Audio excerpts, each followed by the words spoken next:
gitu ya? Ada banget. Waduh, udah langsung Ada banget.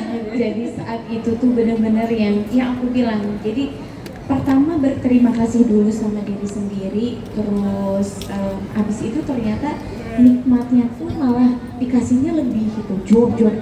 Jadi bukan cuma banyak dikasih asinya, tapi si asinya teh jadi kuning banget. Ya Allah, itu kental banget. Terus masya Allah banget saat itu tuh yang fotoin aku tuh ngirim ke Dok Eca sama CUU.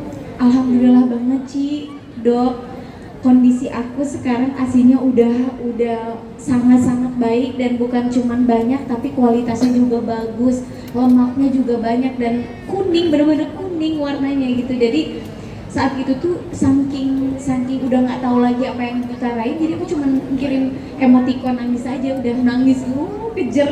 Habis itu aku teleponin aku tuh gitu, kalau chatan sama Ciu biar dia cepet balas, aku telepon, Ci tolong balas, lihat WhatsApp diri sekarang dulu bang. Ya, padahal dia cuma kirimin foto ASI doang, jadi yang penting udah dilihat, alhamdulillah seneng gitu.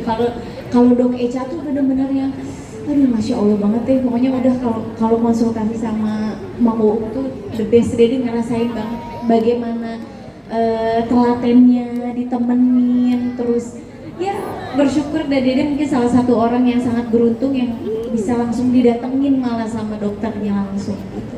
Oke, nah aku mau tanya sama Mugi sama Mama Lesti langsung bareng gitu ya. Kalau misal nih dari Papa Raffi atau Papa Bilar gitu, support sistemnya gimana nih? Kenceng banget gak nih pas waktu nyusuin nih? Kayak gitu. Ya alhamdulillah cukup ya. Kok kayak ya alhamdulillah. Alhamdulillah, maksudnya aku tuh ya mungkin nggak kelihatannya kayak bukan yang support yang kayaknya ini banget, tapi mungkin buat aku ya itu caranya dia tuh beda aja gitu. Kadang-kadang dengan nggak ngerepotin kita aja tuh menurut aku tuh udah bentuk support gitu. Biasanya apa, sayang gitu, tapi kadang-kadang untuk cuman dibiarkan untuk punya waktu sendiri, untuk dibiarkan untuk bisa jalan-jalan supaya nggak stres, ditemenin makan, itu buat aku tuh udah masya Allah banget gitu. Itu bentuk support system dari Papa Raffi ya, benar banget, karena support system juga pasti beda-beda. Mungkin dari Papa Bilar punya cerita yang unik gitu. Kalau aku banyak, karena memang bener-bener ditemenin banget, apalagi anak yang kedua. Jadi anak yang kedua itu sampai yang selalu ingetin per berapa jam untuk pumping itu Papa Bilar. Wow. Jadi dia punya alarm sendiri, jam buat ngingetin aku pumping. Biasanya 2 jam, 3 jam. Kalau pas lagi nge-push banget untuk dapetin ASI banyak, gitu, stok banyak, karena waktu itu mau pergi, dia pasti 1,5 jam, 2 jam itu paling lama. Dia selalu, saya udah pumping belum? Ya udah pumping dulu, misalkan sambil ditemenin sambil makan apa, terus sambil nonton, biasanya kita gitu. Terus ada momen juga waktu itu pergi, Kak bayangin coba Kak ini 90 biji ASI. Terus Dede harus berjuang, dan dia kan ngeliatin ya bagaimana Dede mau memompa ASI dimanapun Dede pumping gitu. Jadi pas pulang dari Inggris tuh di bandara dia berjuang banget, dia sampai bulak-balik buat perjuangin itu ASI biar bisa balik ya, biar bisa dibawa gitu. Dan dia tuh nggak pernah ngeluh, pokoknya kalau udah soal ASI dia sendiri yang maju gitu. Nggak apa-apa, ini saya angkat aja. Dia sampai ngepak, kayaknya ini harus 1 koper deh katanya, ini 1 koper aja. Terus waktu itu dia udah feeling harus masuk bagasi terus pakai es apa namanya, ya tambahin es gitu.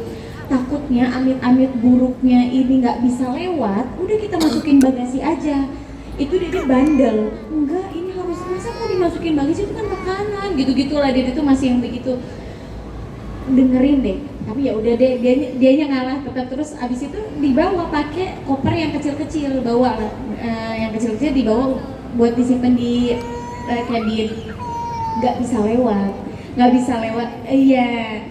Dan kondisinya tuh harus nggak boleh beku.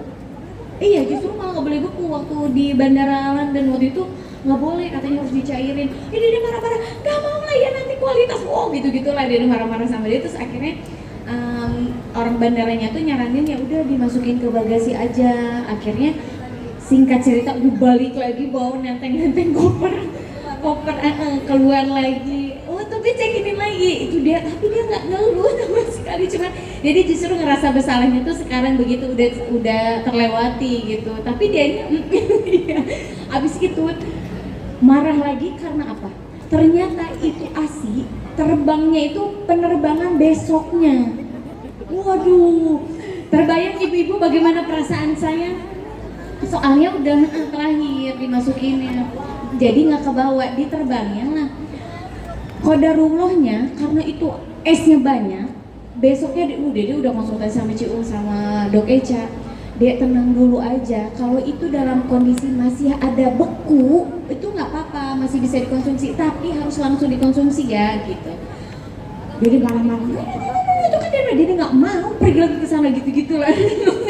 Gue juga banget. Iya dong, nggak mau, dia nggak akan pernah mau dia ke sana. Nah, dan gitu-gitulah jadi cerita akhirnya karena terus akhirnya udah singkat cerita dikabarin di hari itu juga ternyata nyampe, tapi malam jam 10 malam itu kakak dari depan langsung sayang, ini dari bandara ada telepon, asik kamu udah sampai. Alhamdulillah, itu dia sendiri yang alhamdulillah. Terus mudah-mudahan masih dalam kondisi beku ya. Qadarullahnya begitu nyampe rumah dibuka kondisinya masih beku. Wow. Alhamdulillah banget. Dan itu dia bilang ya kalau memang rezeki Ade pasti masih baik-baik aja dan masih bisa dikonsumsi. Itulah perjalanan menurut aku tuh kayak hebat banget ya ternyata. Dan aku justru malah ngerasa bersalah sama suamiku sendiri begitu berjuangnya. Kebayang nggak dia bolak-balik dan jauh, targetnya jauh, bolak-balik terus dirinya tuh yang santai gitu, nggak mau, pokoknya itu ASI harus dibawa pulang. Dia bilang 90 kantong. Wow, 90 kantong, bayangin aja nih, bayangin gimana? Iya. Kesel. Iya. Sampai berkoper-koper kecil kan, gitu. Belum es batunya. Ya, tapi Perjuangan ya, iya, dinikmatin ya, wow.